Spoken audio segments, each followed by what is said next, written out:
And I have so many funny memories of that show. Probably the most vivid one being, Dallas was so nervous. I believe that was his first time he'd ever sang publicly, was that show. Right. And he spent as much time looking at the back of the stage as he did looking at the crowd. Yeah. Because I think it was just, he was so nervous that, he was... remember Chad and I going like, what the fuck's he looking at? Like, what is he, somebody hiding back there? Or like, what's going on? But listen, the songs were really strong.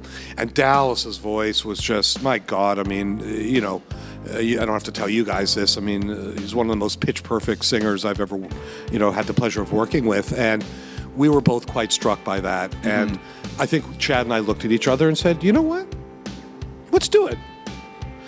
And then at some point after that, we had a meeting. I remember your dad so clearly, Danny's dad, Ian. Yep.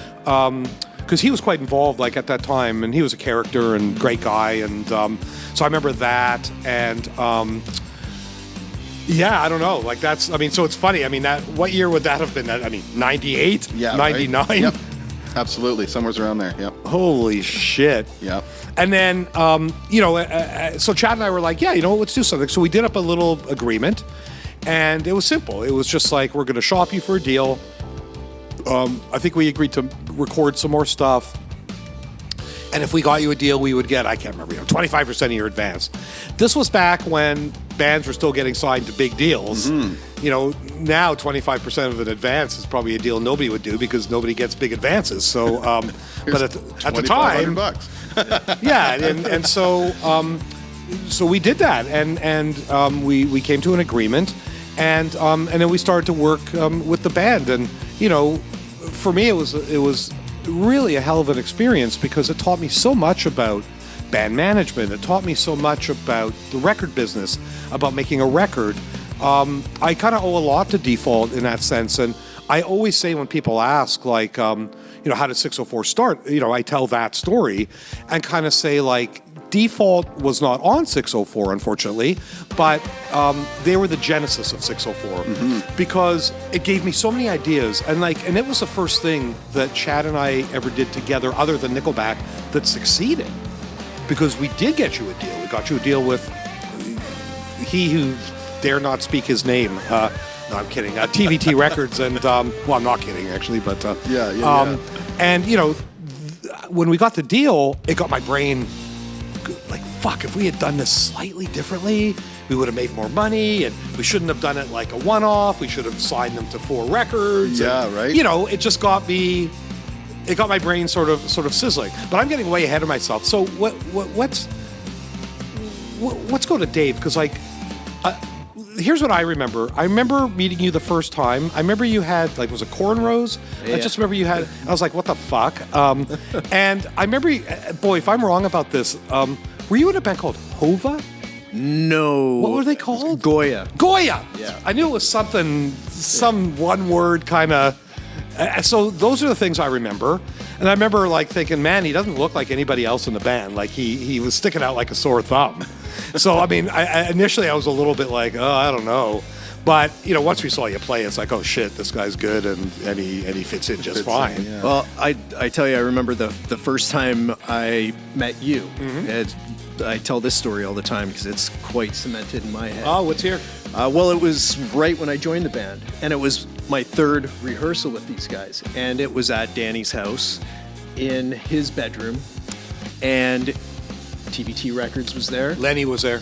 Yep, Lenny was there, you were there, and Chad was there. Yep. And I was shitting my pants. I barely knew the songs, and here I am playing for you and for Chad and for a record. The first time I'd ever played for a record company. So it was, and I remember just sweating through the whole thing, and then I remember Lenny saying to the guys, I don't know what you think about this guy personally, but I like his playing. Yeah. And then I was just like, now I can breathe. And then you guys all took us out. We got shit-faced at the Shark Club. I remember that. And I was like, I'm in, yeah, let's do this. And this is all in Walnut Grove. That's right. Yep. Yeah, in that funny mall where there's the restaurant and the Dairy Queen. Yeah. That's, oh my God, that's so long ago. So isn't that funny? But it's funny because in between all of that, I have other memories. I remember being in Pacific Center helping you guys shop. I remember me and my wife, Jennifer, Wow. took you guys shopping and it might have been in anticipation of that show, or it might have been in anticipation a of a photo different shoot? showcase, or maybe it was for a photo shoot. But I just remember wandering That's weird. Pacific Center with my wife, kind of saying, "Hey, yeah, that looks good," or "That looks bad," or Wow. Yeah, no, that just popped into my head too. Wild. I would not have thought of that since then. That's amazing. pretty crazy. So then they signed Default signs to TVT, and even though the TVT part of the story had a kind of shit ending, certainly the beginning of the story was great, and Default very quickly, like, I guess I'm fast forwarding a little too much. The Seafox Seeds, was that had to have been before, because if you were a signed band, you couldn't be in Seeds. So Well, it all happened really quick. So like, because Chad recorded did all the- that, like Deny and yeah. So we did that record in December '99 with at Chad. Greenhouse. Greenhouse. Yep. And that's when it all started with all that, the shopping, the seeds. You remember because when Chad had Ron from Roadrunner up, he picked him up at the airport and he called Seafox ahead of time and said, "Hey, play Deny at this time because he's going to be driving back from the airport with Ron, right?" Did they do that? They did, yeah. So it gets the song, and oh, here they are. That's such a great Chad story. That's pretty amazing, actually. And yeah, I think the story goes with Seeds too, is that he basically walked it into Bob Mills's office after the deadline and was like, "Have a listen to this," and he was like, "Oh, it's great. I'll put it on." And you guys won Seeds, didn't you? Well, we were one of the four. There was four other. There were three bands, that's 3 other bands, right. 4 in total. Yeah. Flybanger? No, it was that was the year before. I believe. what were they called? you remember? Templar. Oh, and I Yeah. managed them. That was one of the first That's bands I ever right. managed. Yeah. That's Here right. we go. Dee, That's dee, right. dee, dee, dee, dee. Yes. Yeah. It was them, and then there was a duo, guy-girl guitar player. I remember that, and I can't remember the name, but I remember that. Yeah. All that Commodore showcase. That Yeah, I happened, right? totally remember that. Yeah, and I don't remember the other act, but But I also have a memory of a showcase at the Brickyard. oh yeah, Yes, That was the one that Berman was at, Yeah, I that was the believe. Roadrunner one. And somebody else, I think Jonas from Roadrunner. I just have this yeah. recollection of them being at that show.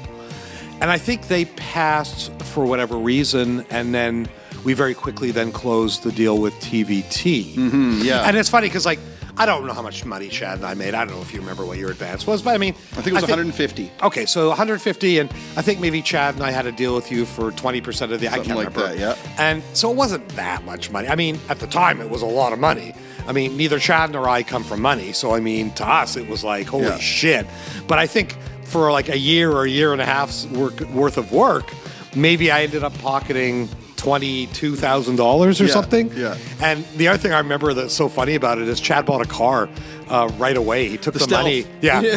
He took the money and immediately bought a car. A car, which I don't know. I just thought it was funny, but it was a big deal, man. I mean, for all of us. I mean, you guys got signed. Chad and I suddenly weren't just a one-trick pony with Nickelback. Suddenly, we're starting to develop a track record, and and